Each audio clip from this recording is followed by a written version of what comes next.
Hello students, welcome to my channel.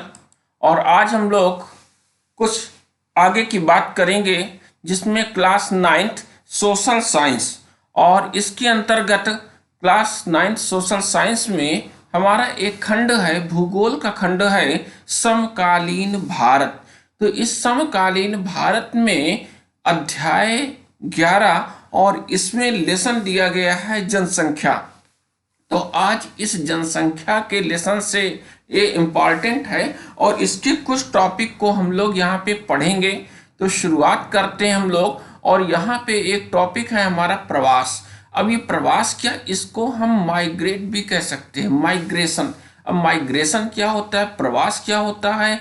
किसी भी क्षेत्र में, विभिन्न क्षेत्रों में, एक क्षेत्र में एक नगर से दूसरे नगर, एक गांव से दूसरे क्षेत्र में, एक प्रदेश से दूसरे प्रदेश में, तो विभिन्न क्षेत्रों या प्रदेशों से जनसंख्या का एक ही स्थान से दूसरे स्थान पे जाना है ना। जनसंख्या का एक स्थान से दूसरे स्थान पे जाना, इसको क्या कहते हैं?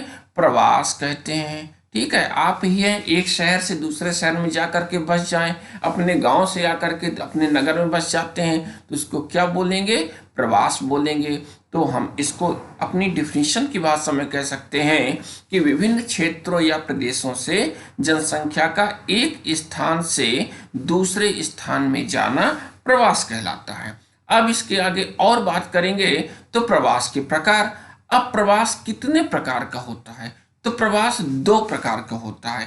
कौन कौन से दो प्रकार? नंबर 1 में आता है आंतरिक प्रवास और नंबर 2 में आता है अंतर्देशीय प्रवास। तो अब बात करेंगे कि आंतरिक प्रवास क्या होता है। तो आंतरिक प्रवास का मतलब होता है जो प्रवास देश के अंदर ही होता है। या आप गांव से गांव में जा रहे हैं, एक गांव से शहर में जा रहे हैं, एक शहर से दूसरे शहर में जा रहे हैं, तो इस तरह क्या है, अपने देश के अंदर ही एक जगह से दूसरी जगह आप जा रहे हैं। तो जो प्रवास एक देश के अंदर ही होता है उसको हम क्या कहते हैं? आंतरिक प्रवास कहते हैं। ठीक इसी तरह आता है अंतर्देशीय प्रवास। अब ये क्या होता है? जो प्रवास दूसरे देश के बीच में होता है। इसका मतलब एक देश से दूसरे देश में जब माइग्रेट करना होता है तो उसको बोलते हैं अंतर्राष्ट्रीय प्रवास।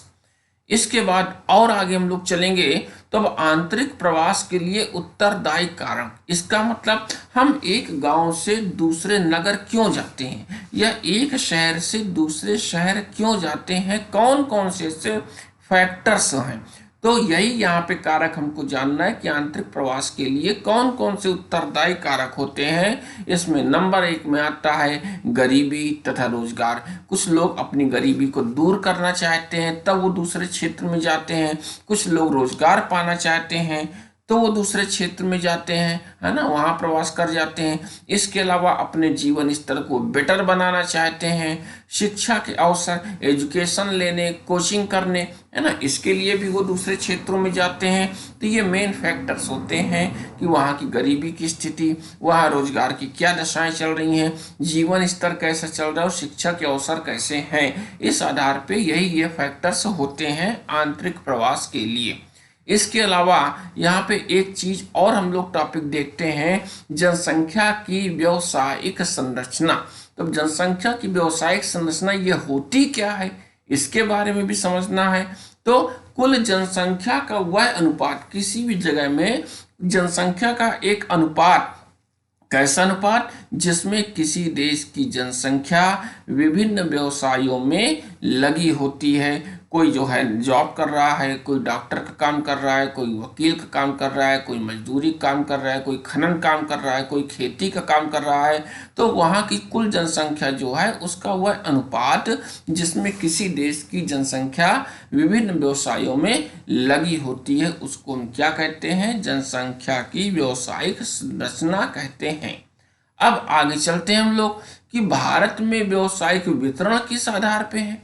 तो किस आधार पे जब देखते हैं तो इसमें 3 आधार मिलते हैं। नंबर 1 प्राथमिक क्षेत्र, फिर द्वितीयक क्षेत्र और तृतीयक क्षेत्र। तो अब एक एक करके इनका डिटेल जानेंगे कि जो व्यवसायिक वितरण है इसमें प्राथमिक क्षेत्र क्या होता है और इस प्राथमिक क्षेत्र में क्या क्या चीजें आ सकती हैं। तो प्राथमिक क्षेत्र में कृषि है, पशुपालन, वन का काम करना, मछली पालन, ये सभी क्या है, प्राथमिक क्षेत्र से रिलेटेड होते हैं। जो भी लोग इस क्षेत्र में काम करते हैं वे प्राथमिक क्षेत्र के व्यवसाय में माने जाते हैं। इसके अलावा और आगे यदि बात करेंगे तो द्वितीयक क्षेत्र। अब द्वितीयक क्षेत्र क्या होंगे, इन द्वितीयक क्षेत्रों में होता है बड़े उद्योग जो लगे होंगे, कारखाने लगे होंगे, लघु उद्योग हैं या कुटीर उद्योग हैं, खनिज का काम है, खनन का काम है, चीजें बनाना है ना, कारखानों में लोगों की आवश्यकता वाली विनिर्माण उद्योग है, ये सब जितना भी क्षेत्र कहलाएगा ये द्वितीयक क्षेत्र कहलाएगा। इसके अलावा अब बात आती है ये बिजली क्षेत्र भी इसी द्वितीयक क्षेत्र में होगा। अब तृतीयक क्षेत्र, ये तृतीयक क्षेत्र क्या है, इसमें आखिर कौन कौन सी चीजें आएंगी, कौन कौन से व्यवसाय आएंगे। तो यहाँ पे संचार है, परिवहन, बैंकिंग सेक्टर है, ये सभी चीजें इस तृतीय क्षेत्र में आएंगे। इसके अलावा व्यापार और वाणिज्य भी आएगा।